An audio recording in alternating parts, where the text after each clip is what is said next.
Conservatorships. What are they? These are created from a court proceeding. They give authority to the conservator to make decisions for the conservatee and incapacitated adult. Decisions about the care, custody, and control of the conservatee, conservatorship of the person, and or their assets, their finances, conservatorship of their estate. There are different types of conservatorships. Here are the two types of conservatorships. A conservatorship created as a result of a court proceeding. Conservatorships give authority to the conservator to make decisions for the conservatee and incapacitated adult. The conservator can make decisions about the care, custody, and control of the conservatee, conservatorship of the person, and or their assets and finances. There are different types of conservatorships. Probate conservatorships are based on laws in California Probate Code and include general conservatorships and limited conservatorships. Limited conservatorships are designed to support the needs of an individual who have substantial handicaps in the areas of self-care as a result of an intellectual disability or developmental disability, which originated before the age of 18. There are also conservatorships for persons with mental illness based on the laws in California Welfare Institution Code called LPS conservatorships. And that's short for Lanterman Petrus Short. There are not probate conservatorships, nor are they heard in probate court.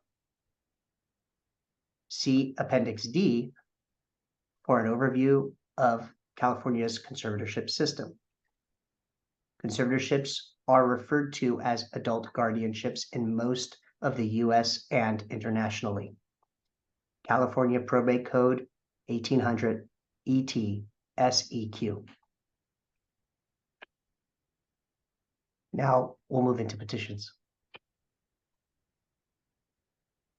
Petitions.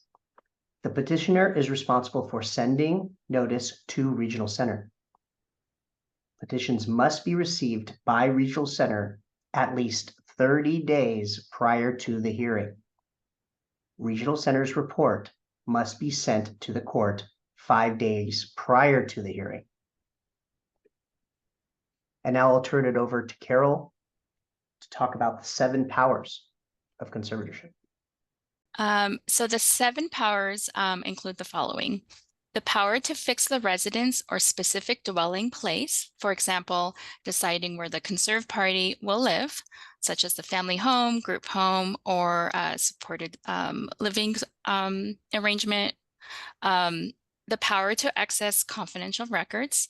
The conservator will be able to access legal records on behalf of the conserved, such as medical records, Regional Center records, and school records. The power to consent or withhold consent to the marriage or the entrance into a registered domestic partnership. The conservator will need to provide the consent for these arrangements. The 4th power, the power to contract. The conservator will act on behalf of the conserved regarding all legal contracts. And this would be, for example, lease agreements or a will and trust. To give or withhold consent to medical treatment. The conservator will provide the consent for any and all medical treatment for the conserved party. The 6th power, which is to control social and sexual contacts and relationships. If this right is granted, the conservator will have control over the conservatoree's sexual contact and personal relationships, including friendships. And then the 7th power is the power to make decisions concerning the education. This is not limited to schooling, but also all Regional Center services, including vocational training and day programs and any other training that would be related to, vocational needs. When writing the report, the proposed conservatoree should be invited to discuss the process per Probate Code 1827.5a. which states, in the case of any proceeding to establish a limited conservatorship for a person with developmental disabilities, within 30 days after filing a petition for limited conservatorship, a proposed limited conservatee with his or her consent shall be assessed at a regional center as provided in Chapter 5, commencing with Section 4620 of Division 4.5 of the Welfare and Institutional Code. The regional center shall submit a written report of its findings and recommendations to the court.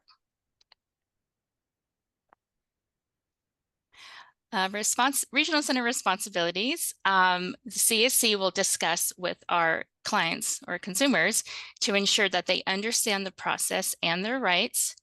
We will review each of the 7 powers and will also notify the consumer of our recommendation to the court. Contact with probate investigators. We will at times provide reports to court-appointed counsel, CAC, upon request. We will review our conservatorships annually, quarterly, or triannually as applicable, and will update the probate investigator as to supports in place and the appropriateness of the continued conservatorship.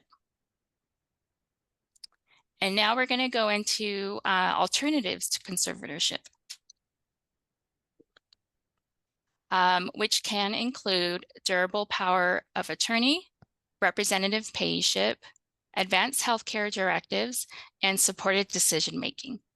Okay, so the definition of a durable power of attorney, it is a legal document that grants someone else the authority to make decisions and take action on behalf if you become incapacitated or unable to make decisions for yourself. The durable aspect means that the authority granted remains in effect even if you become incapacitated.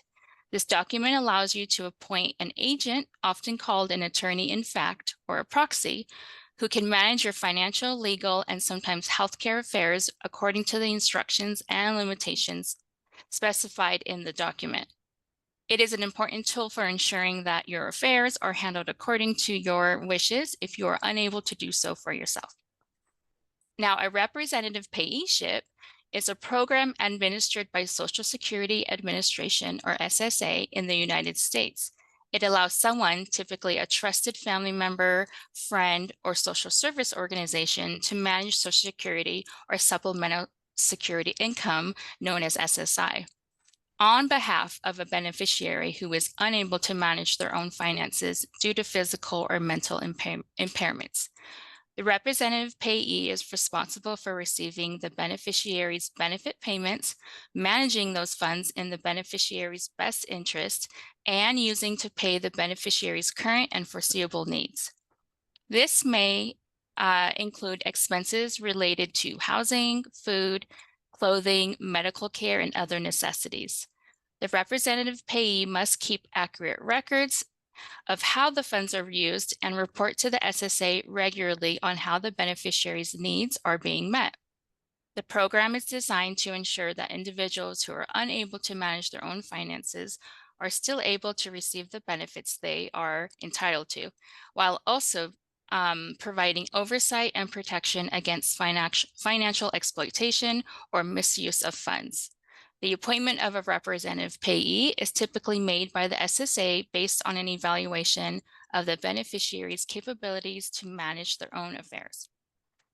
Now, for advanced healthcare directives, it is a legal document that allows individuals to outline their preferences and instructions regarding medical treatment and care in the event that they become unable to communicate or make decisions for themselves due to illness or incapacity. These directives typically include 2 components: a living will. A living will specifies the types of medical treatments and interventions an individual wishes to receive or avoid under certain circumstances, such as life-sustaining treatments like CPR, artificial nutrition and hydration, or the use of ventilators. And then the other part is a healthcare power of attorney or healthcare proxy. And this component allows individuals to appoint a trusted person known as a healthcare proxy or agent to make medical decisions on their behalf if they are unable to do so. The healthcare proxy is typically empowered to make decisions that are not covered by the living will or in situations where the individual's wishes are unclear. Advanced healthcare directives ensure that an individual's healthcare preferences are respected and followed, even if they are unable to express them at the time medical decisions need to be made.